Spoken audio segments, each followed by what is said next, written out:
Fils et du Saint-Esprit, ainsi soit-il.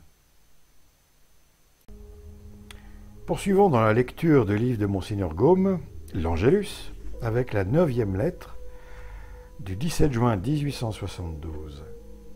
Cette lettre clôture en fait l'histoire de l'Angélus. Il y avait chez les Juifs, l'ancien peuple de Dieu, une année qui s'appelait l'année du Jubilé. Elle revenait tous les 50 ans. C'était, pour toutes les tribus, une année de joie universelle qui s'annonçait au son des trompettes de jubilation. Il y avait de quoi.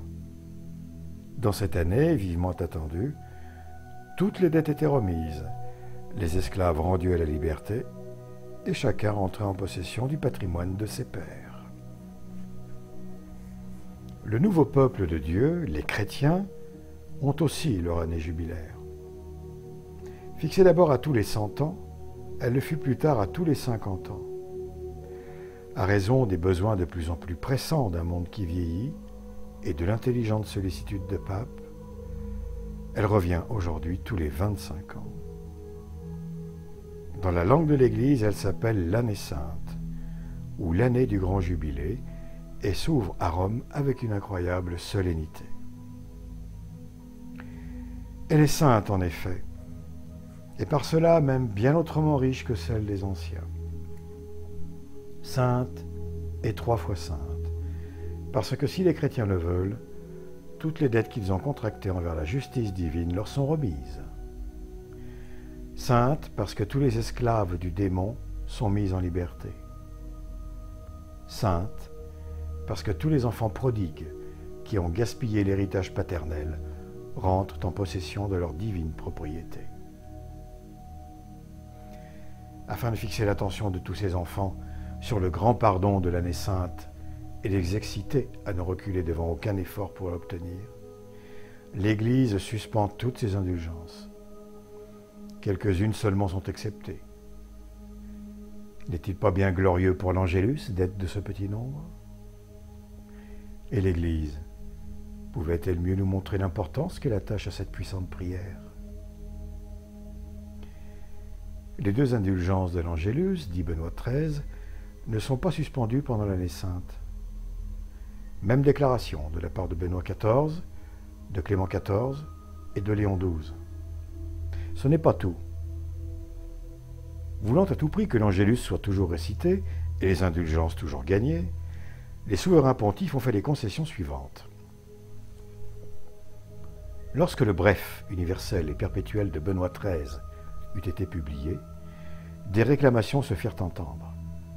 La sacrée congrégation des indulgences et rites les porta humblement aux pieds du Saint-Père, en le priant d'y faire droit.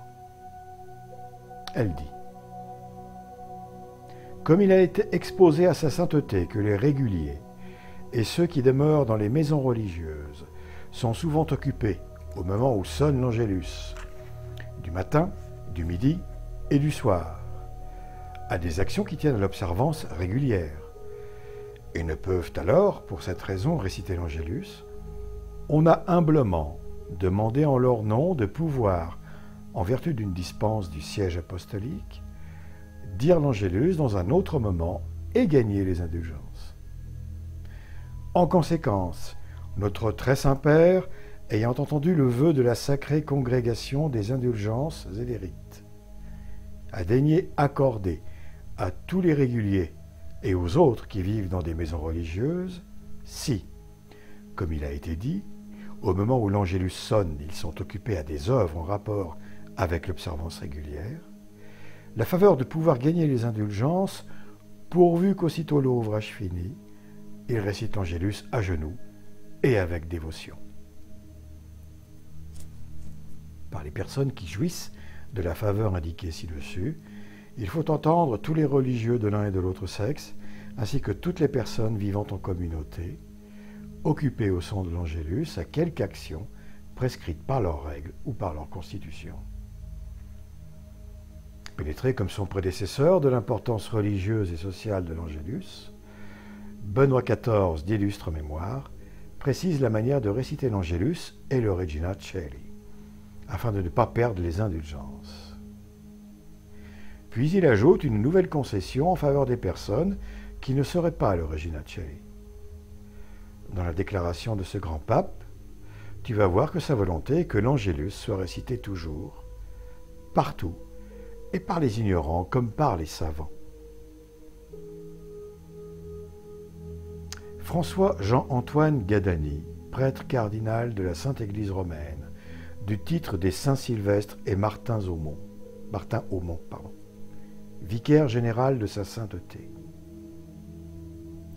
Sa sainteté, toujours attentive à exciter le zèle des fidèles, à recourir au Seigneur pour obtenir ses célestes bénédictions, et voulant mettre fin aux défauts d'uniformité qui se remarquent parmi eux dans la récitation des prières publiques, qui se font au son de la cloche le matin, le midi et le soir, lorsqu'on récite l'Angélus, confirme d'abord les indulgences accordées par Benoît XIII de sainte mémoire et, conformément aux rubriques, ordonne que la dite prière se dise debout depuis les vêpres du samedi jusqu'au dimanche soir inclusivement. Elle ordonne de plus que pendant le temps pascal qui se termine aux premières vêpres du dimanche de la Très Sainte Trinité, au lieu de l'Angélus, on récite debout l'ancienne Regina Coeli avec son verset et l'oraison correspondante. Deus quiper resurrectionem, etc. À la récitation de cette ancienne, sa sainteté accorde avec bonté les mêmes indulgences que pour l'Angélus, exhortant vivement tous les fidèles à ne pas négliger de les gagner. Ceux qui ne seraient pas de mémoire la susdite ancienne gagneront les mêmes indulgences en récitant comme ci-dessus la prière de l'Angélus. Ici viennent 4 remarques importantes. Premièrement, le verset Gaude et laetare, etc., et l'oraison Deus quiper resurrectionem, etc., sont, comme le déclare Benoît XIV, partie intégrante du Regina Coeli. Doivent donc être récités sous peine de perdre les indulgences. Secondement, pour l'Angélus. Au contraire, on est libre d'ajouter ou non le verset Ora pro nobis et l'oraison Gratiam tuam, etc. Le mission de ce verset, des réponses et de l'oraison, n'empêche pas de gagner les indulgences. On peut terminer, dit la raccolta, par le verset Ora pro nobis, ut digni, oremus, gratiam, etc. Elle ne dit pas on doit, mais on peut. Troisièmement, on gagne les indulgences en récitant l'Angélus alternativement avec d'autres personnes. Quatrièmement, pour gagner l'indulgence, il suffit qu'on récite l'Angélus ou le Regina au son d'une cloche, bénit ou non, qui sonne l'Angélus ou le Regina sans qu'il soit nécessaire que la cloche soit sonnée dans chaque église ou dans chaque maison religieuse. Puisque tous les siècles chrétiens, et surtout les vicaires du Fils de Dieu, ont attaché tant de prix à l'Angélus, tu ne m'en voudras pas si je suis entré dans tous les détails nécessaires à connaître pour le réciter avec fruit. Ces détails ne sont pas encore complets.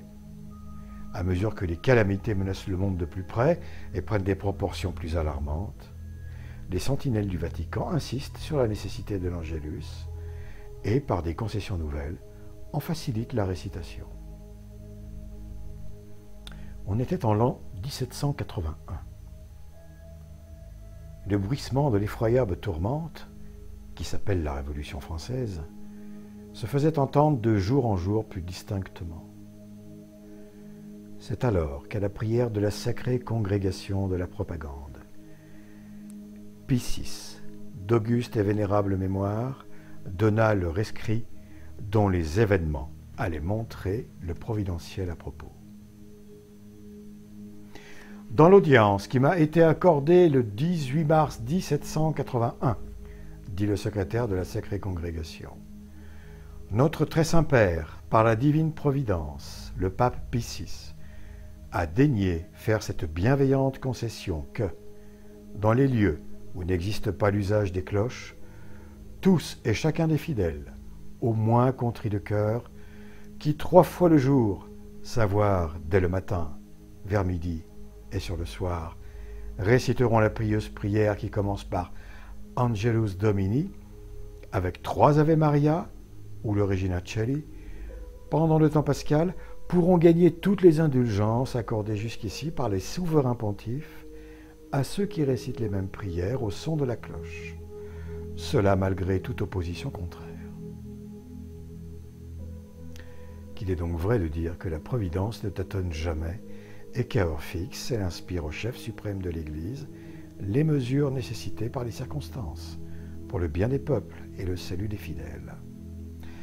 Le rescrit de Pie VI que tu viens de lire paraît à la veille de la Révolution, époque néfaste où nos cloches allaient se changer en canons ou devenir muettes.